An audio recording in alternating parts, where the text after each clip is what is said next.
मखमली आवाज से संगीत प्रेमियों के दिलों पर राज करने एक कलाकार होने के नाते हम तो अपने देश के लिए वाले गायक सोनू निगम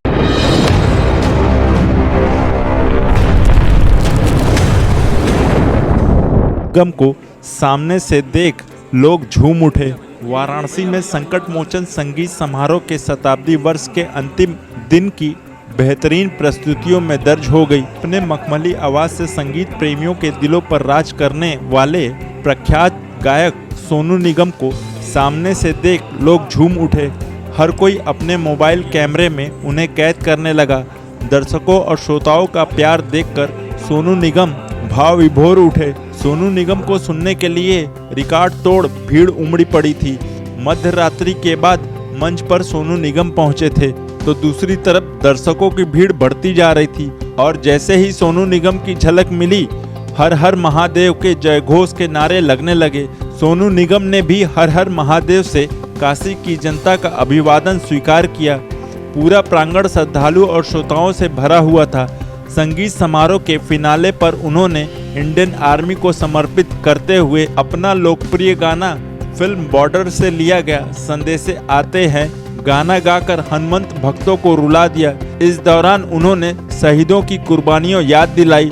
सोनू ने कहा कि काशी की धरती ऊर्जा से भरी हुई है और यहाँ प्रस्तुति देना बेहद चुनौतीपूर्ण है। यहाँ हर एक श्रोता स्वयं में कलाकार है। साथ ही उन्होंने कहा कि हम बजरंगबली से प्रार्थना करते हैं कि जो भी सैनिक बॉर्डर पर तैनात है वो एक दिन अपने घर को वापस आए और परिवार के साथ समय बिताए। सोनू निगम ने इससे पहले मंच पर आते ही पंडित भीमसेन जोशी और लता मंगेशकर के एक शास्त्रीय संगीत भी दर्शकों को सुनाकर भक्ति भाव से भर दिया।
एक कलाकार होने के नाते हम तो अपने देश के लिए या अपने देश के समाज के लिए हमेशा ही तत्पर रहते हैं। तो ऐसे तो आते ही रहते हैं।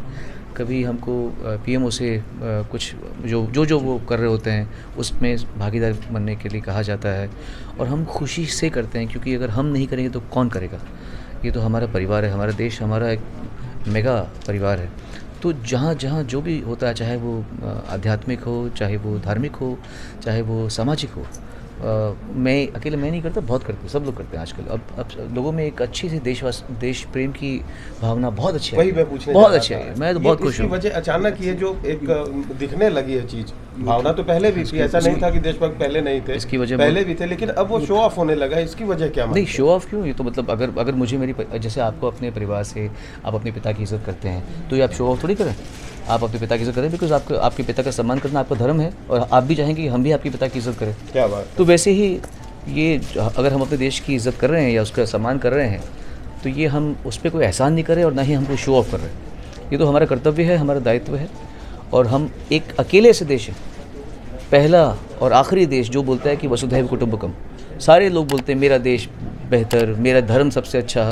हम ही लोग हैं जो बोलते हैं तेरा भी धर्म अच्छा, तेरी दुनिया भी अच्छी, तेरा देश भी अच्छा, हमारा भी अच्छा, सारी दुनिया हमारा परिवार। हम ही तो बोलते हैं और कोई बोलता ही नहीं है। तो हमको तो इस बात के लिए बहुत गर्वान्वित होना चाहिए कि हमारे पूर्वज हमारे जो कल्चर, हमारी जो संस्कृति है वो कितनी उदार हो गई कि उन्होंने तब ये बात कहे गए, हज़ारों सालों पहले कह गए कि भाई ये दुनिया जो है यही पूरा परिवार है, सिर्फ तुम्हारा देश या तुम्हारा मज़हब, तुम्हारा धर्म सिर्फ तुम्हारा नहीं है, सब लोग तुम्हारे अपने हैं। तो ये हम तो उस बात को फॉलो करने वाले राष्ट्र हैं, हमें अपने देश पे गर्व क्यों ना हो। सर, नवयुवक बड़ी सिंगर्स जितने भी आ रहे हैं उनको लेकर आप कोई इंस्पिरेशनल मैसेज देना चाहे कि वो अपने आप को किस तरीके से बेहतर कर पाए? अरे बहुत अच्छा गा रहे हैं वो खुद को, उनको कोई मेरे ज्ञान की आवश्यकता नहीं है। अच्छा, और अब तो लोगों को सीखने का बहुत माध्यम बहुत सारे आ गए हैं, लोग खूब सीख रहे हैं आजकल। अपने करियर की मुंबई आए आप?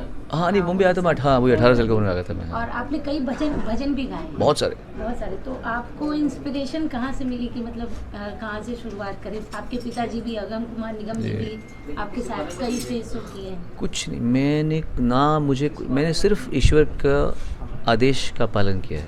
इंसान कुछ नहीं कर सकता जब तक आदेश नहीं आता वहाँ से, तो सब भाग्य की बात है। मेरे भाग्य भगवान ने अच्छे किए हैं और मैं उसी को बस मैं पूरा देता हूँ। शास्त्रीय संगीत सीखा नहीं है। हाँ, ये मुझे बड़ा दुख है। ये ऐसा मंच है जहाँ आपके गुरुजन आते हैं। बिल्कुल बिल्कुल बिल्कुल। लेकिन अभी जो प्रयास आपने देखा यहाँ श्रोताओं में, क्या ये आपको प्रेरित करता है कि अगली बार जब आप आएंगे तो शास्त्रीय संगीत भी सीख के आएंगे? देखिए, सीख तो मैं अभी भी सीख रहा होता हूँ। क्या बात? लेकिन क्या है कि जो बचपन का सीखा हुआ होता है और फिर हम एक दिशा की तरफ जाते हैं। जैसे धावक तो बहुत होते हैं, लेकिन यूसेन बोल्ट 100 मीटर भागता है। क्या बात है ना, 200 मीटर भागता है। और जो मैराथन वाला है कीनिया का, उसका नाम मैं भूल गया, वो भागेगा 25 किलोमीटर 50 किलोमीटर। भागते दोनों हैं, पर एक का 40 ये है, एक का 40 वो है। तो मेरा 40 जो है वो मेरे कॉन्सर्ट्स, मेरे गाने अलग हैं। हालांकि मैंने गज़लें भी गा रखी हैं, मैंने सेमी क्लासिकल गा रखा है। लेकिन क्या है कि जो लोग निपुण होते हैं, क्लासिकल में ही घुसे होते हैं, बचपन से क्लासिकल में गा रहे होते हैं, उनके साथ में हम अपनी तुलना नहीं कर सकते, क्योंकि उनका नॉलेज, उनकी समझ, वो जीते हैं और वो उसी में बड़े हुए हैं। तो मुझे थोड़ा डर लगता है, और डरना शराफत ये कि डरना चाहिए, ओवर कॉन्फिडेंस नहीं होना चाहिए कि हम ये भी गा सकते हैं वो भी गा सकते हैं। हम तो सीखते हैं लोग से, हम तो मतलब मेरे पास बहुत कलेक्शन है क्लासिकल म्यूज़िक का, मैं बहुत सुनता हूँ और लोगों को सुनाता भी हूँ मैं। किस कलाकार को सबसे ज़्यादा सुनते हैं? मैं तो बहुत हो, मैंने तो एक बार मेन रेडियो स्टेशन पे सलामत अली खान साहब चला रहे थे मैंने। अच्छा। मैं उस शो को होस्ट कर रहा था, मैंने वो कहते क्या कर रहे हो तुम लोग, फिल्मी गानों का स्टेशन है, रेडियो स्टेशन है। मैंने सलाम अली खान साहब की वहाँ चला दी उनकी बंदिश चला दी मैंने, और मैंने लोगों को बताया कि देखो ये हरकत ऐसे लेते हैं वैसे लेते हैं। तो मैं तो बहुत सुनता हूँ, भीमसेन जोशी जी ऑफ कोर्स, हमारे उस्ताद गुलाम मुस्तफ़ा खान साहब, जसराज जी, आमिर खान साहब, बड़े गुलाम अली खान साहब, क्या बात, अजय चक्रवर्ती जी मुझे बड़े पसंद हैं, कौशिकी बहुत प्यारी गाती है, बहुत मतलब इतने सब के बावजूद आप कह रहे हैं कि आप शास्त्रीय संगीत नहीं जानते? क्योंकि यही है कि जो काम को मैं करना अच्छी तरह से जानता हूँ, वो मैं जानता हूँ कि उसमें किस लेवल तक मैं जानता हूँ। तो अगर मैं क्लासिकल म्यूज़िक में बहुत सारी एक गहराई होती है, और बचपन से एक तरह की ट्रेनिंग होती है और नॉलेज होता है, वो मुझे नहीं है ऑनेस्टली। तो बट मैंने अपनी जो भी लिमिटेड मेरे था, उससे मैंने कोशिश की कि आज की शाम, और वो तो भगवान की मर्ज़ी है ना, किसको बुलाएंगे क्या गवाएंगे, ये भी उनकी मर्ज़ी है।